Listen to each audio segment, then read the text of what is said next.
ভালোবাবার কোনো অর্থবিত্ত ধন সম্পদ কিছু না। পৃথিবীতে দুই প্রকার ধনী আছে, তার এক প্রকার ধনী ভালো ব্যাংক খোঁজে। তখন ভালো ব্যাংক খুললে কি হয়? ভালো ব্যাংক খুললে কি হয়? তুমি বলো, তোর শিক্ষিত ছেলে কিন্তু আমি তো লেখাপড়াই জানি না। ভালো ব্যাংক খোঁজে, টাকা তুলে তাতে কম হয়, ধীরে ধীরে বাড়ে, বৃদ্ধি পায়। আর এক শ্রেণীর ধনী আছে, তারা পৃথিবীতে হাত খোঁজে, ভালো হাত খোঁজে, সেই হাতে টাকা দিলে পরমাত্ম হয়, ভগবান সেবা। তাই পৃথিবীর যত ধনী, ওই যারা হাত খোঁজে সেই ধনীগুলো এই হাত খুঁজে কৃপালু বাবার হাত পাইছে, আর সব মানুষের এখানে পড়েছে, ওখানে ঢোকাইছে। আর উনি ওই সেই সম্পদ পেয়ে রেলে করে পাথর নিয়ে এসে এই মন্দির করেছেন, গোবিন্দ মন্দির করেছেন। তাদের অর্থ পরমার্থ হয়ে গৌর গোবিন্দের সেবা হচ্ছে। ওই ব্যাংকে পৌঁছতেছে, ওই ব্যাংকে পৌঁছে যদি তোমার সুসন্তান হয়, তোমার মৃত্যুর পরে সমস্যা ভোগ দিলেও দিতে পারে। আর যদি সুসন্তান হয় আমার মতো এইরকম যদি হয়, তাহলে আবার তোমার পথে নষ্ট করে শেষ করতে হবে। এই জন্য আজকে ভক্ত হৃদয়ের অন্তিম লগ্নে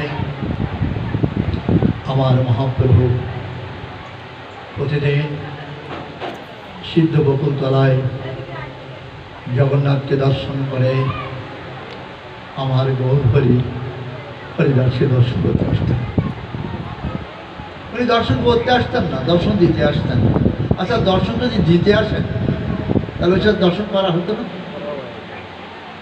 দর্শন দিতে আসতেন, কিন্তু দর্শন করা হতো না। হরিদাস কেমন আছো তুমি?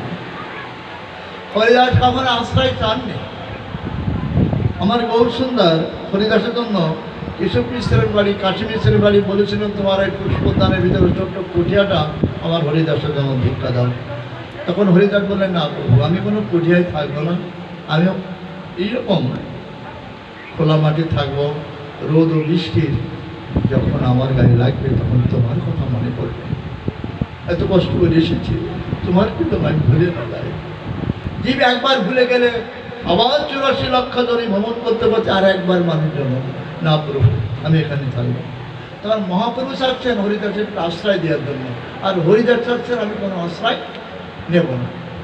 আচ্ছা, জীব পরিবঞ্চা করে কৃষ্ণের যে ইচ্ছা সেই বন্ধন, হরিদাস আশ্রয় নেবেন না, আর আমার গৌর হরি আশ্রয় না দিয়ে। একদিন বালভোগে প্রতিদিন মহাপ্রভু বকুল কাষ্ঠের দাঁতন পেতেন, পাণ্ডারে দিয়ে যেতেন প্রভুকে, যে মহাপ্রভু এই জগন্নাথের দাঁতন কাষ্ঠ দিয়ে আপনি দাঁতন করেন।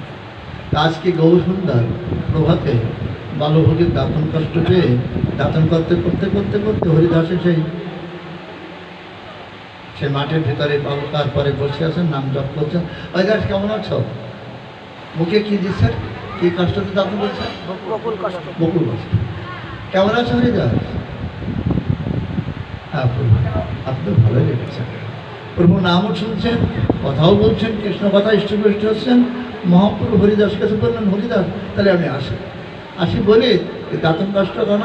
প্রভু হরিদাসের পাশে রেখে বললেন যে বকুল কাষ্ঠ আমি তোকে হরিদাসের আশ্রয় করে রেখে, তোর আশ্রয় আমার হরিদাস। ভক্ত ছাড়ছেন না, ভগবান না দিয়ে সেই দাঁতন কাষ্ঠ, সেই বৃক্ষ। হরিদাস যখন তাকিয়ে দেখেন প্রভু চলে গেছেন, আরে দাঁতন কাষ্ঠ রেখেছেন প্রভু, এখন তো তার চিন্তা করেন প্রভুর প্রসাদী কাষ্ঠ, জীবনীটা দেখছি আমি দাঁতন বকুল, সিদ্ধ বকুলের।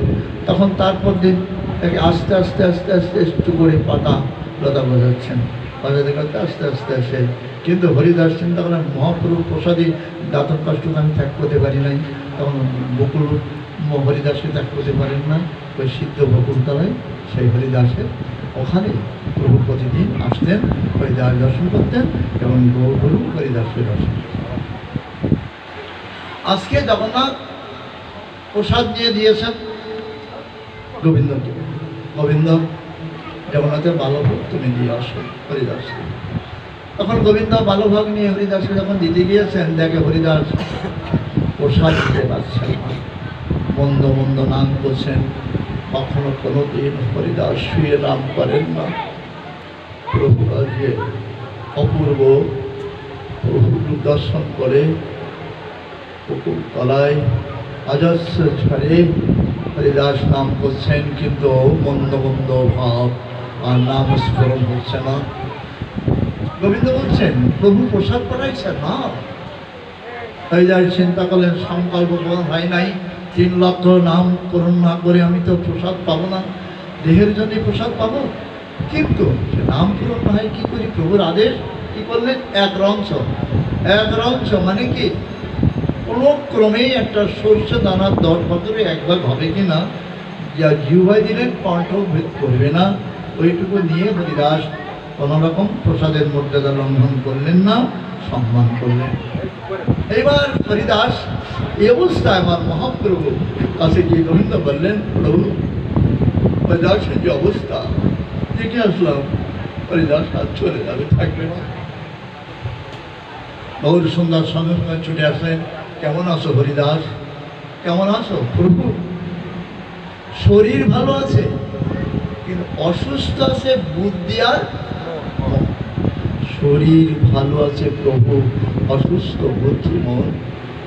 হরিদাস অবস্থা দেখে মহাপ্রভু বললেন, প্রভু কালকে আমার সন্ধ্যার শুভলগ্নে বিদায়ের বাঁশি বেজেছে, বাঁশি শুনেছি আমারও।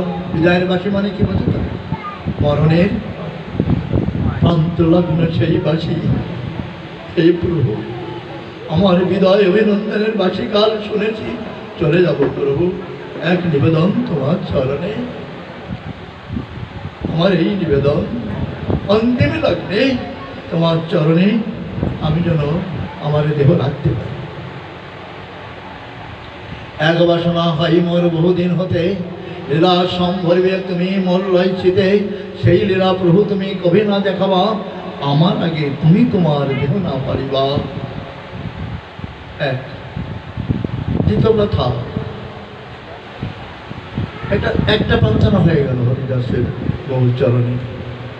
এক বাসনা হয় মোর বহুদিন হতে, লীলা সম্ভরবে তুমি মোর লইছিতে, সেই লীলা প্রভু তুমি কবু না দেখাবা, আমার আগে তুমি তোমার দেহ না পারিবা। একটা বাসনা হয়ে গেল। ভগবান তো বাঞ্ছা অল্প করো, যেভাবে চলে যেতে চাই তুমি স্বর্ণ প্রভু। আমি যখন চলে যাব, সকল ভক্তের পদধূলি কুড়াই করিব মস্তকে ভূষণ, নয়নে হেরিব তোমার শ্রীসাদ বদন, বদনে উচ্চারিব কৃষ্ণ চৈতন্য নাম, বলিতে বলিতে তোমার শ্রীচরণে তেজিব পরাণ, এই মতো ইচ্ছা মোর ছাড়িব পরাণ। মহাপ্রভু বললেন, হরিদাস কৃষ্ণ তোমার ইচ্ছা পূর্ণ করবেন। হরিদাস বললেন, প্রভু আমি কৃষ্ণকে চিনি না, আমি তোমাকে চিনি, আমি কৃষ্ণকে জানি না, আমি তোমাকে জানি।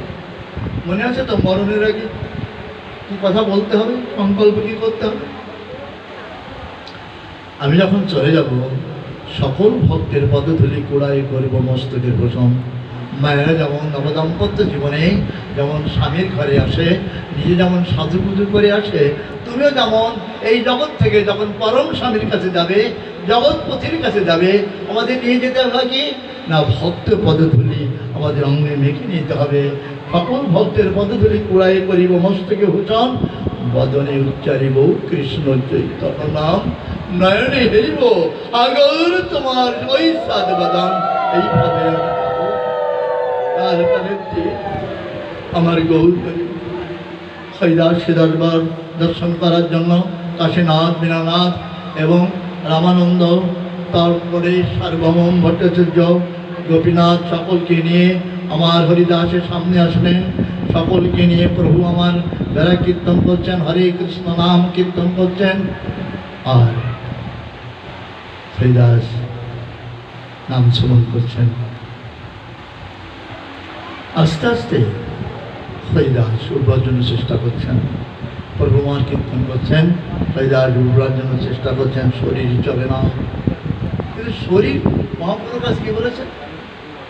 শরীর সুস্থ আছে, অসুস্থ কি বুদ্ধি আর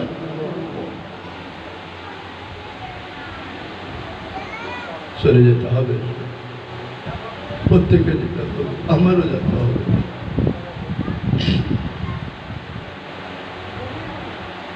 হরিদাস ভক্তরা উঠে বসালেন।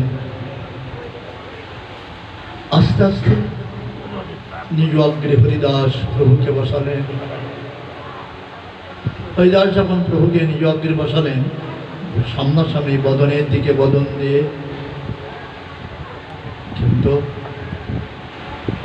নিজ অগ্রে যখন হরিদাস প্রভুকে বসালেন, বারবার চাচ্ছেন নিজের হাতে প্রভুর চরণ দুখানা হরিদাসের বুকের পরে নেবেন। কারণ একাদশ স্কন্ধে উদ্ধবকে বলেছিলেন, উদ্ধব আমার এই কথাটা জগৎকে জানিয়ে দিও, যদি কখনো কোনো কাঠুরিয়া কাঠ কাটে বৃক্ষের গোড়ায় যদি কোড়াল দিয়ে কপ দেয়, ওই গাছে যদি পাখি বাসা করে বাস করে, পাখি বুঝতে পারে এই গাছের গোড়ায় কিন্তু কোপ দেওয়া। পাখি বুঝতে পারে একটু পরে গাছটা কেটে পড়ে যাবে, তখন পাখি কি মনে করে, না এই গাছে যদি আমি থাকি তাহলে আমার হাত পা সব ভেঙে যাবে। তখন পাখি কি করে, ওই বৃক্ষ ছেড়ে আর একটা বৃক্ষ ধরে নেয়। উদ্ধব তুমি আমার প্রতিনিধি হয়ে জগৎকে জানিও যে তোমার যখন এই দেহরূপ বৃক্ষে মরণ রূপ কোঠারের আঘাত আনবে, তখন ওই দেহ ত্যাগ করে, এই দেহ ত্যাগ করে আর একটা দেহ ধরবে, যে আমার গৌর গোবিন্দের শ্রীপাদ পদ্ম ধরে রাখবে, যাতে এটা ছাড়বে সেটা ধরবে, এটা ছাড়বে আর সেটা। হরিদাস তখন বারবার চেষ্টা করছে, এটা তো ছাড়বো, কিন্তু ওইটা তো ধরবো, এটা না ধরে ধরে ছাড়া যাবে না। চেষ্টা করছে, হাত খাচ্ছে, কিন্তু কোনো ক্রমে হচ্ছে না। পাশে যে সমস্ত ভক্তরা ছিলেন, হরিদাসের মন জানি গৌর সুন্দরের চরণ দুখানা ধরে হরিদাসের বুকের পরে দিলেন, হাত দুখানা দিয়ে হরিদাসের হাত দিয়ে আমার গৌর সুন্দরের চরণ দুখানা জড়িয়ে পড়লেন। এটা হচ্ছে ভক্ত কৃপা। ভগবত কৃপা লাভ করতে হলে ভক্ত কৃপা ছাড়া ভগবত কৃপা লাভ করা যায় না। মন ধরেছেন, নিজ অগ্রে হরিদাস প্রভুকে বসালেন, রাতুল চরণ দুখানা বক্ষে ধারণ করলেন, নয়নে হেরিছে প্রভুর শ্রীচাঁদ বদন, বদনে উচ্চারিছে কৃষ্ণ চৈতন্য নাম। বলিতে বলিতে এ দেহ ত্যাগ করে গৌর শরণ হরিদাস তেজিল পরাণ। এবার আমার মহাপ্রভু হরিদাসের সেই মৃতদেহ আত্মার সুন্দর দেহ করে করে নিত্য কীর্তন করতে লাগলেন। হরিদাস, আজ হতে তোমার দেহের অধিকার সম্পূর্ণ আমার, এখনো তুমি তোমার দেহ আমাকে স্পর্শ করতে দাও নাই, কোনোদিন আমি স্পর্শ করতে পারি নাই। তোমার পবিত্র দেহ, তোমার পবিত্র দেহ আমি কোনোদিন স্পর্শ করতে পারি নাই। প্রভু নিত্য বলছেন, উদ্দাম্য কীর্তন করছেন, আমার গৌর হরির নয়নের জল করছেন। আচ্ছা, এই ফসলটা কিসের? এই সম্পূর্ণ তো নামেরই ফসল। মনে আছে তো বাবা? মনে আছে ভবের হাটে এসে? মনে আছে তো? এই ভবের হাটে এসে এটা নিয়ে যেতে হবে।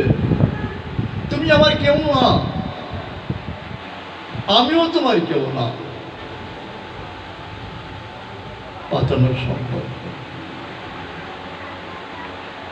বাবা। আমাদের করেছেন ওই যে বসন্তপুরের গৌর ডাক্তার, কেউ দেখছো? দেখছো? মনে আছে গৌর ডাক্তার? উনি আমাকে খোকা কই ডাকতেন, আমি বাবা কই ডাকতাম। বলছেন, বাবা উনি গীতা রত্ন, উনি গীতা ছাড়ার কোনো কথাই ছিল না।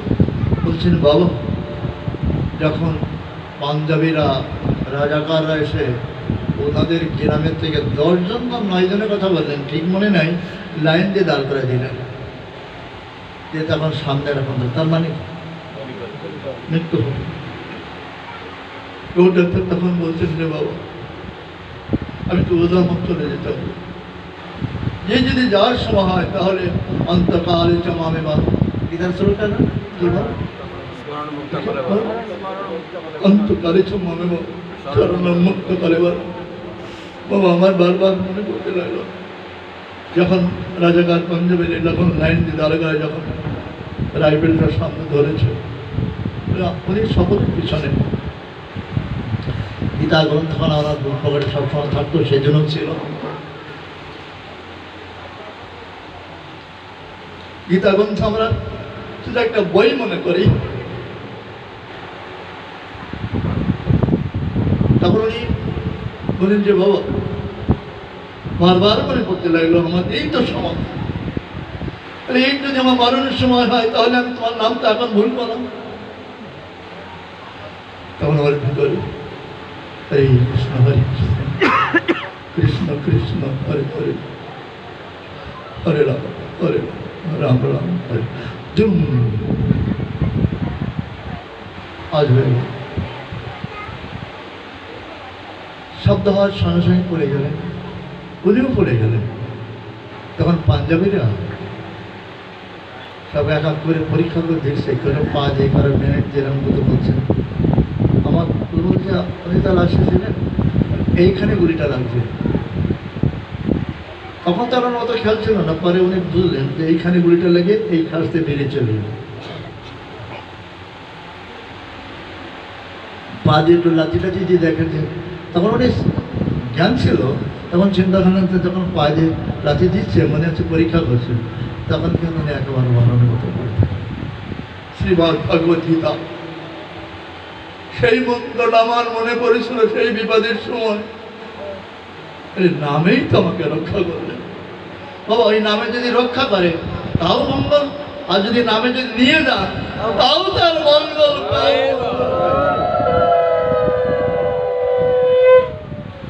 আমি সেই গৌর ডাক্তার, আমি বেঁচেছিলাম। তো আমার জীবনের সংকল্প আমি সব ত্যাগ করবো, সব ছাড়বো, কিন্তু আমি প্রভুর নাম সেই গীতা ছাড়বো। আমার মৃত্যুটাও শেষ পর্যন্ত ওরা অভিনব ছিল। হরিদাস যখন চলে গেলেন, প্রভু নৃত্য করতে লাগলেন, কীর্তন করতে লাগলেন। হরিদাসের দেহটা নীলাদ্রিতে নীল সাগরে নিয়ে গেলেন। আমি প্রথম যখন নীল সাগরে যাই পুরীধামে, আমি 8-10 বার দৌড় মারিছিলাম ভয়তে। এক একটা ঢেউ 10-12 হাত। দেখছো তো বাবা যারা পুরীধামে গেছে, একটা 10। আর যদি মেঘ হয়, সেই সময় তো মেঘ হচ্ছে, মেঘ যদি হয় তার থেকে আরো বড় বড় ঢেউ আছে। আমি 10-12 হাত ঢেউ থেকে আমি 10-12 বার দৌড়াইছিলাম। একজন বলছিলেন বাবা খোকা, তখন আমার খুব বেশি বয়স না, বলছে খোকা দৌড়াতে হবে না, ঢেউ এমন একটা বস্তু, নীলসাগর এমন একটা বস্তু, এখানে হরিদাসের চরণ ধৌত দল, হরিদাসের দেহ, পবিত্র দেহ। এখানে এখানে ঢেউ যদি তোমাকে নিয়ে যায় তোমাকে মারবে না, পবিত্র ঢেউ। দেখা গেল আমাকে ঢেলে ঢেলে নিয়ে গেল, আবার দিয়ে গেল। আমার মহাপ্রভু হরিদাসের সঙ্গে নাম করতে করতে, হরিদাস নাম করতে করতে চলে গেছিলেন, মনে আছে তো? সেই নাম কিন্তু হরিদাস মনের থেকে মনেই ছিল। এই ভবের আটে সে নাম ভরে যায়নি, তার নাম মনে ছিল। আর সেই নাম হরিদাস, সেই নাম শূন্য দেহ আমার মহাপ্রভু করে করে নৃত্য করতে করতে নীলাদ্রিতে নীল সাগরে নিয়ে নিয়ে হাতে প্রথমেই বালু খুললেন। ওখানে বালু ছাড়া কিছু নেই, প্রথমে বালু খুললেন। বালু খুলে হরিদাসে ডোর ওপেন করায় তিলক চৈতন্য মালা দিয়ে নিজ হাতে প্রভু যখন সমাধির ভিতরে শোয়াই গেলেন, তখন চক্রের জল হরিদাসের গায়ে করছে। কেন হরিদাস তুমি চলে গেলে আমাকে রেখে? আজ মেদিনী শূন্য হলো, রত্ন শূন্য হলো মেদিনী, এই ধরনের রত্ন শূন্য হলো। একটি রত্ন তুমি ছিলে, তুমি চলে গেলে। যখন হাতে করে বালু দিচ্ছেন হরিদাসকে গায়ে, প্রভুর শ্রীবাসে বালু পড়ছে আর নয়নের জল আমার হরিদাসের পক্ষে। বলো তো এর মূল সত্যটা কিসে না হরিনামের ফসল এটা। বাবা, আমি যদি যাওয়ার সময় আমার ছেলে আমার মেয়ে আমাকে দেখ চলে যাচ্ছি, এটা বলতো যতটুকু সময় লাগে, আমার গৌর বলতো, হানিতাই বলতো ততটুকু সময় লাগে। এই জন্য বাবা এটা অভ্যাস করতে হবে। গীতা একটা যোগ আছে না, কি যোগ? অভ্যাস যোগ। তুমি অভ্যাস করো, মনটা ক্রমেই যেন সংসারের সাথে তোমার জড়িত না হয়, কোনো ক্রমেই যেন সংসারের কোনো দ্রব্যের সাথে তোমার যদি যেন জড়িত না হয়। হরে কৃষ্ণ, হরে কৃষ্ণ। তাহলে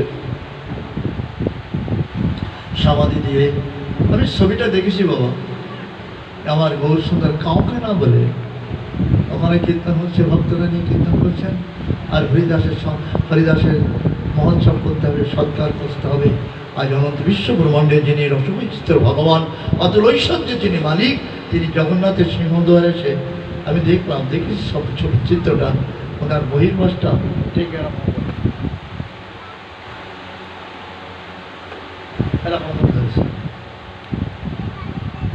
আমার হরিদাসের জন্য তোমরা কিছু ভিক্ষা দাও। আর হরিদাসের জন্য আমার হরিদাসের জন্য তোমরা কিছু ভিক্ষা দাও। তোমার ছেলে, আমার ছেলে, আরেকজনের ছেলে তোমার মহোৎসব করবে কিনা জানি না। তবে এই জগতে যারা শ্রীহরির দাস, এখানে দাস কারা বলুন? ভাগবত বললেন এখানে আজকে এই অনুষ্ঠানে দাস কারা?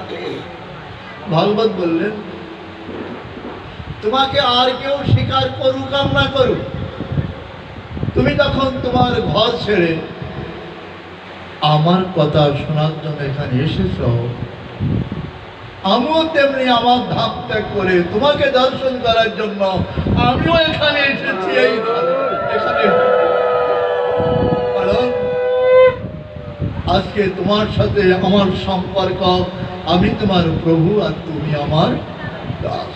এখানে ভগবান স্বীকার করেছেন তোমরা সকলেই আমার দাস। তোমরা যদি আমার দাস না হবে তাহলে তোমরা এখানে আমার কথা শোনার জন্য আসতে না। গত বছর ষষ্ঠী দিকে আমি শাশুড়ি শ্বশুর তারা কত করে খুব করে বাবা বলে আশেপাশে কতদিন ভাগবত এসে তুমি যেতে পারো নি, তাতে আমার গোবিন্দ কোনো কষ্ট পায়নি।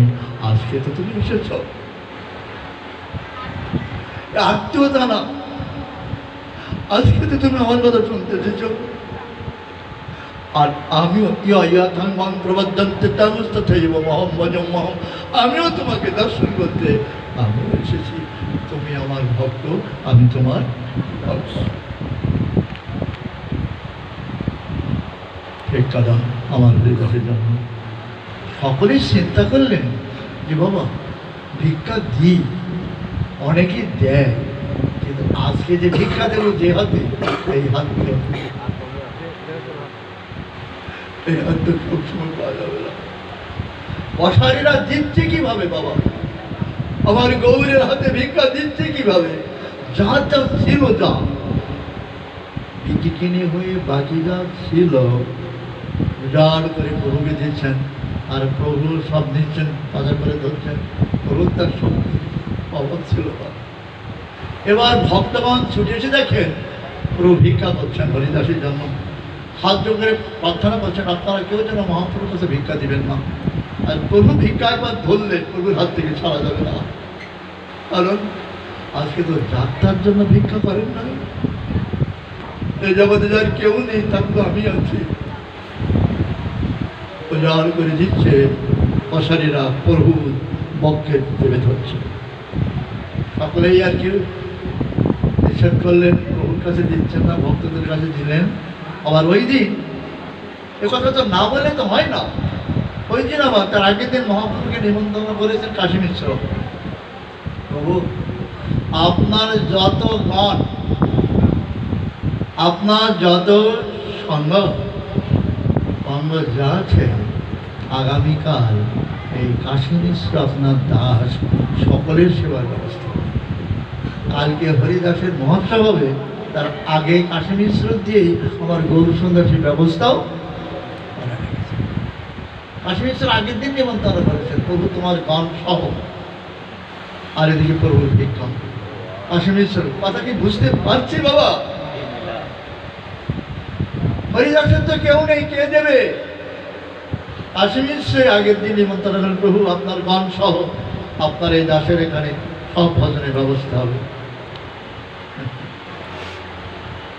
সেই ভোজন দ্রব্য তারপরে ভিক্ষালব্ধ সকলকে বসাইয়ে লাইন দিয়ে বসাই আমার গৌর হরি কাঁদছেন আর বলছেন, এক একজনের পাতে পাঁচজনের প্রসাদ দিচ্ছেন। দেওয়ার পরে কিন্তু ভক্তগণ গিয়ে বলছেন, প্রভু আপনি না বসলে কেউ প্রসাদে হাত দেবে না, আমি না বসলে কেউ পাবে না। এবার সকলের কাছে গেলেন, কলেক্ষিত বসে দিয়ে আপনারা প্রসাদ পান আর আমার হরিদাসের জন্য আশীর্বাদ করেন। আমার হরিদাস জন্য কেউ ভগবান পদ লাভ করতে পারে, আপনারা আশীর্বাদ করেন। আরে ও হরিদাসে কি আর ভগবান পদ লাভ করতে বাকি আছে বাবা? বলো আছে? আর অন্ত্যেষ্টি ক্রিয়া যিনি করলেন, তিনি সমাধি মাটি দিলেন, তার অন্ত্যেষ্টি আর বাদ দিলেন। এবার প্রভু সকলকে ভোজন করায় নিজে ভোজন করে শ্রীশচীনন্দন হয়ে গেছে। মা সকলকে ভোজন করায় নিজে ভোজন করে শ্রীশচীনন্দন হর্ষে বিষাদে প্রভু করিলেন সহায়। দুটি কথা। হর্ষ মানে কি? কি বল? আনন্দ। বিষাদ মানে দুঃখ। সকলকে ভোজন করায়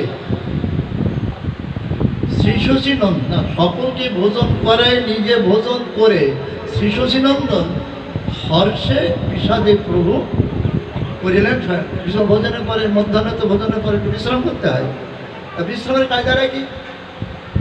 হর্ষে বিষাদে প্রভু করিলেন স্বয়ং। হর্ষ মানে কি বাবা? আনন্দ। বিষাদ মানে দুঃখ। দুঃখ কি? হরিদাস চলে গেল। প্রতিদিন আসতাম সিন্ধু বকুলতলায়, হরিদাস কীর্তন করতেন, হরিদাসের মুখোজ্জিত নাম শ্রবণ করে তৃপ্তি পেতাম। এটা দুঃখ, এটা হর্ষ, এটা বিষাদ, এটা বিষাদ। আর হর্ষ কি? হর্ষ মানে কি? আনন্দ। হর্ষে বিষাদে প্রভু করিলেন স্বয়ং। হর্ষ এই হরিদাসের কেউ কোনোদিন আমাকে স্পর্শ করে দিত না। হরিদাস নিজেকে অস্পৃশ্য মনে করে, কখনো কোনোদিন আমার ওই অঙ্গ স্পর্শ করে দিতে পান।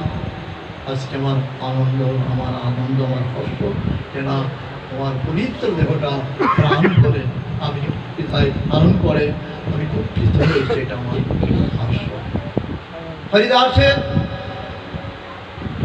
হরিদাসের সমাধিতে যে বালুকা দিল, হরিদাসের সমাধিতে যে কীর্তন করলো, হরিদাসের সমাধি লীলা যারা কীর্তন শ্রবণ করলো, যারা কীর্তন করলো, হরিদাসের মহোৎসবে যারা প্রসাদ পেল, হরিদাসের মহোৎসবে যারা প্রসাদ পেয়ে উলধ্বনির শঙ্খধ্বনিতে মুখরিত করল, এদের জন্য মহাপ্রভু একটা বর দিলেন। তাদের জন্য আজকে যারা হরিদাসের নির্যান লীলা শ্রবণ করলেন, হরিদাসের সমাধিতে যারা ভালো দিলেন, হরিদাসের উৎসবে যারা যোগদান করলেন, হরিদাসের মহোৎসবে যারা প্রসাদ পেলেন, যারা প্রসাদ পাওয়ালেন, এদের জন্য মহাপ্রভু একটা বর দিলেন, যারা তোমরা হরিদাসের নির্যান আজকে শ্রবণ কীর্তন করলে, অচিরাত তোমাদের কৃষ্ণ প্রেমের জগমগ হোক সকলেই। আজকের মতো আমাদের আলোচনা হরিদাসের নির্যান লীলা এখানে সম্ভব। আপনারা আশীর্বাদ করবেন আমার বিমল বাবাজি, তাই তো? আমার বাবাজি বিদেহী আত্মা আর নিহার জন্য আপনার একবার হরে কৃষ্ণ কৃষ্ণ কৃষ্ণ হরে হরে হরে রাম রাম রাম হরে হরে। সর্বশেষ কথাটা মনে থাকে যেন ভবের বাজারে যেন মনে মনে করে কি আনতে হবে না সন্দেশ গোপালের জন্য